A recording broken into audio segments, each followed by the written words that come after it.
आशा करता हूँ आप सब बहुत अच्छे होंगे। मेरा नाम है सिद्धांत अग्निहोत्री, स्टडी क्लोज पे आपका बहुत बहुत स्वागत है। तो दोस्तों, हम बात करेंगे रशिया यूक्रेन कॉन्फ्लिक्ट की। ये बढ़ता जा रहा है। 1.5 लाख से ज़्यादा सैनिक जो है वो तैनात है, मिलिट्री फॉर्मेशन। हालांकि रशिया ने कुछ सैनिक जो है वो पीछे बुलाए, और मैं थोड़ा बाहर आया हुआ हूँ तो इसलिए मैं आज ऐसे ही लेक्चर करूँगा। तो ऐसा हिसाब किताब है कि अभी यूक्रेन जो है वो बैकफुट पे दिखाई दे रहा है, रशिया फ्रंट फुट पे दिखाई दे रहा है। हालांकि व्लादिमीर पुतिन ने ये संकेत दिए हैं कि शायद वॉर ना हो। अमेरिका लगातार ये बोलता जा रहा है कि भाई युद्ध तो होके ही रहेगा। अभी रशिया ने न्यूक्लियर केपेबल मिसाइल जो है वो टेस्ट फायर की हुई है। तो ये जो न्यूक्लियर केपेबल मिसाइल है, ये क्यों टेस्ट फायर की भाई? Hypersonic missile, sonic speed of sound, supersonic sound की स्पीड से ज़्यादा मैच नंबर से उसको देखा जाता है।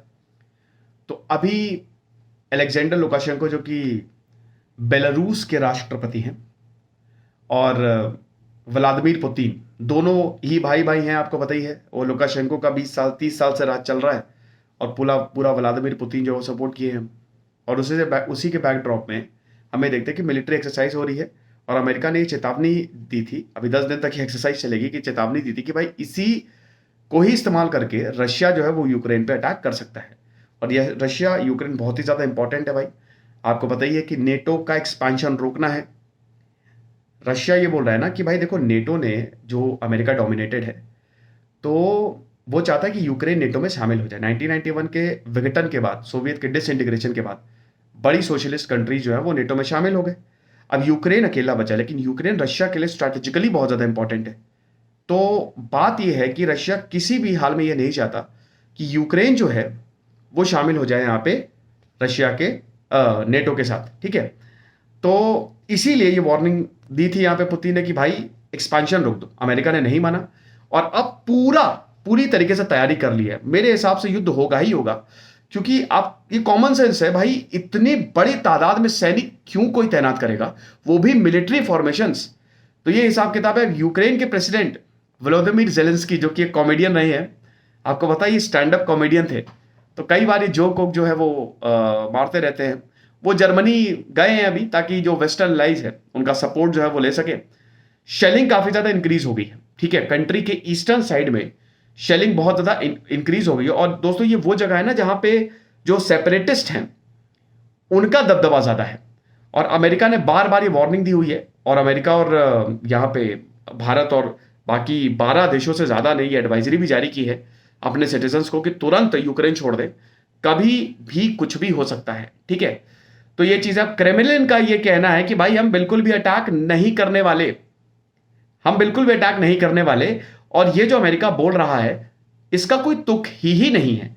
हम तो बस ऐसे एक्सरसाइज करने आए हैं। लेकिन भाई S-400 बड़े बड़े हथियार, ये कुछ तो गड़बड़ है दया।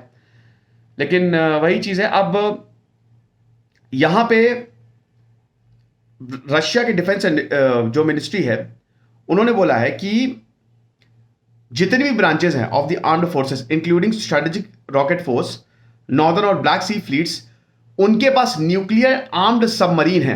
Means we are poised to strike, ठीक है। अमेरिका ये बोल रहा है कि भाई 1.5 लाख से ज्यादा सैनिक जो है वो, रशियन ट्रूप्स जो हैं वो यूक्रेनियन बॉर्डर्स पे है।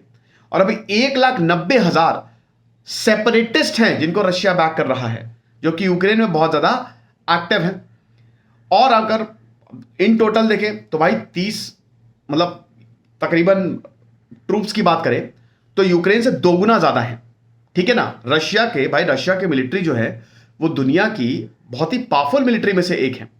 अमेरिकन प्रेसिडेंट जो बाइडेन ने फ्राइडे को ये बोला था कि भाई देखो, पुतिन को ही डिसाइड करना है, हम तो तैयार हैं बातचीत के लिए, लेकिन अगर उन्होंने कुछ गड़बड़ की तो हम भी उसका जवाब जो है वो देंगे। वेस्टर्न सैंक्शंस, अब बार बड़े सैंक्शंस पे जोर दे रहे हैं। पुतिन का, बाइडेन का कुछ समझ में नहीं आ रहा है कि मतलब वो क्या करेंगे। कभी वो बोलते हैं कि भाई हमने अपने सारी सेना को भेज दिया है, सब तैयार है, जैसे ही अटैक होगा हम यूक्रेन जाएंगे। कभी बोलते हैं कि नहीं नहीं, थोड़ा बहुत इंकर्जन होगा तो हम इतना ज्यादा जवाब नहीं देंगे। तो कभी वो बोलते हैं सैंक्शंस लगाएंगे। मुझे ऐसा लगता है कि अगर रशिया इन्वेड करेगा तो अमेरिका शायद अटैक नहीं करेगा, ठीक है, क्योंकि अमेरिका बहुत ही डिफेंसिव है। वो हमने तालिबान के मसले में देखा कि डिफेंसिव है वो बहुत ज्यादा। तो मुझे नहीं लगता कि अमेरिका, सैंक्शन तगड़े लगेंगे। सैंक्शन तो 2014 से लगे हुए हैं रशिया पे, जब से उसने क्रेमलिन कह रहा हूं, क्रीमिया को लिया, ठीक है।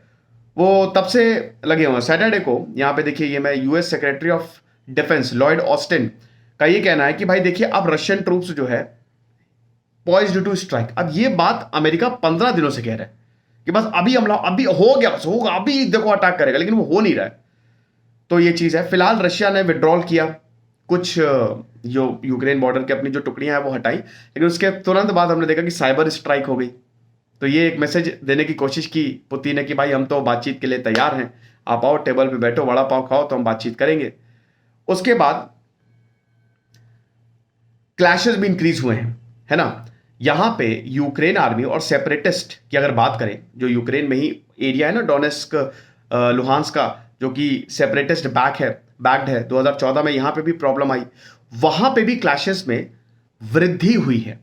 अभी हालांकि अभी हमने देखा था कि फ्रांस, जर्मनी, रशिया और यूक्रेन जो है वो चारों लोग साथ में बैठे थे और एक डील साइन की थी कि अब फाइनली सीज फायर करते हैं, लेकिन दोस्तों ऐसा हो नहीं रहा है। बहुत सारे आर्टिलरी और मोटार अटैक्स जो है उसको रिपोर्ट किया गया है, और समझिए कि 14,000 से ज्यादा लोग मतलब यहाँ पे इसमें इन्वॉल्व हैं और इसमें घायल हुए हैं। ठीक है, तो ये चीज़ है। और यूक्रेनियन आर्मी ने यह भी बोला है कि भाई हमारे जो 2 सोल्जर्स हैं, they also died in attacks. फिलहाल तो बड़ी खबर यही है कि रशिया ने मिसाइल जो है वो टेस्ट फायर की है, और अब कभी भी कुछ भी हो सकता है। और कुछ है, और तो कुछ नहीं है, देखेंगे। फिलहाल अभी तो जैसा है वही स्टेटस को ही बना हुआ है, जैसा था वैसा है। इधर ट्रूप्स दोनों बस आपस में भिड़ने को तैयार हैं। अब ये कब होता है, आज होगा, कल होगा, दिन ही बीतते जा रहे हैं, लेकिन ना ही हो तो ज़्यादा बेटर है। लेकिन इसका कोई मतलब बन नहीं रहा है। तो खुश रहिए, पढ़ते रहिए। दिस इज सिद्धांत अग्निहोत्री साइनिंग ऑफ।